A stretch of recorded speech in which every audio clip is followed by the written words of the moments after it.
Penguin Random House Audio presents Into the Water by Paula Hawkins.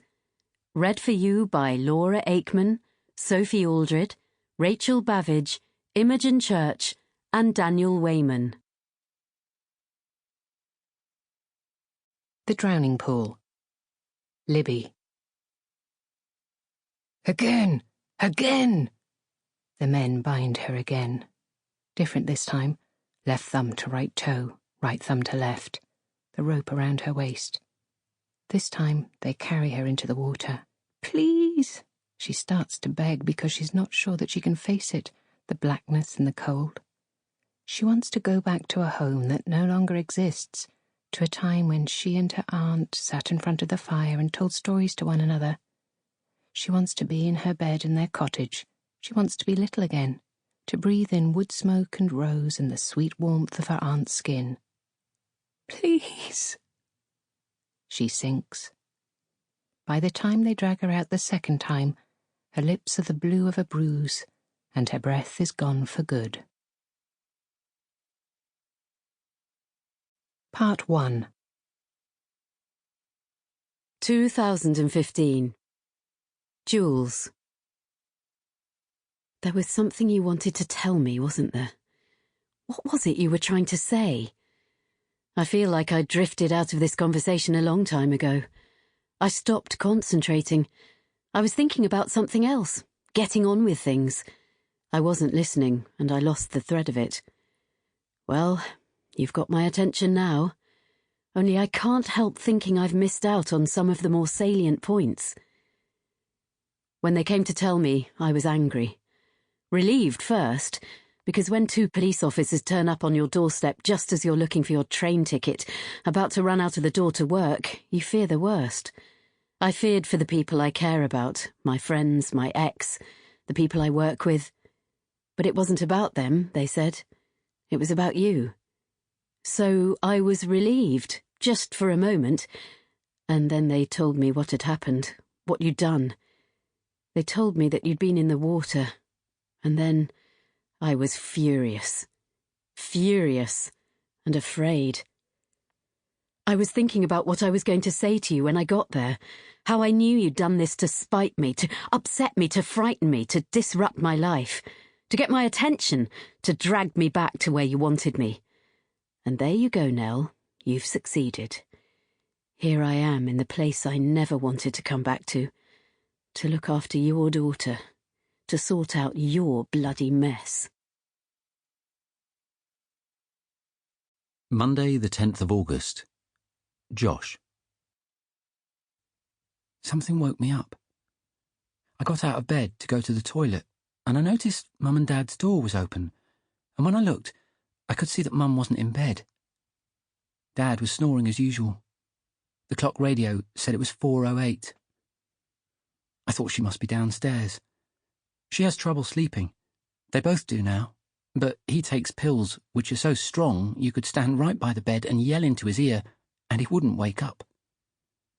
I went downstairs really quietly because usually what happens is she turns on the TV and watches those really boring adverts about machines that help you lose weight, or clean the floor, or chop vegetables in lots of different ways, and then she falls asleep.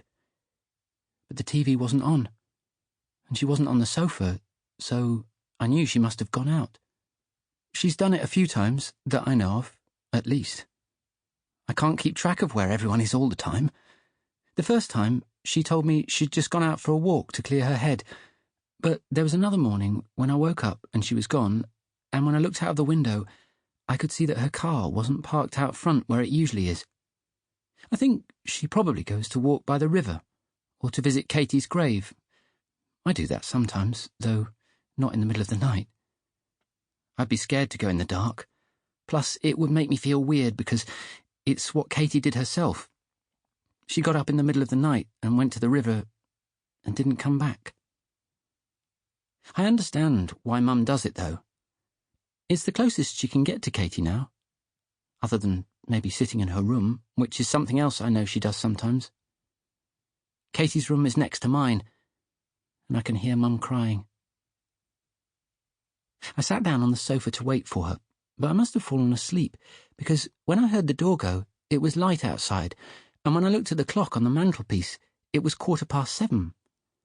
I heard Mum closing the door behind her, and then run straight up the stairs. I followed her up. I stood outside the bedroom and watched through the crack in the door. She was on her knees next to the bed, over on Dad's side, and she was red in the face like she'd been running. She was breathing hard and saying, "Alec, wake up, wake up," and she was shaking him. "Nell Abbott is dead," she said. "They found her in the water. She jumped."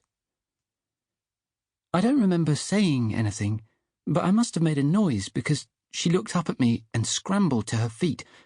"Oh, Josh," she said, coming towards me. "Oh, Josh." There were tears running down her face, and she hugged me hard. When I pulled away from her, she was still crying, but she was smiling too. "Oh, darling," she said. Dad sat up in bed. He was rubbing his eyes. It takes him ages to wake up properly. "I don't understand. When? Do you mean last night? How do you know?" "I went out to get milk," she said. "Everyone was talking about it. In the shop. They found her this morning." She sat down on the bed and started crying again.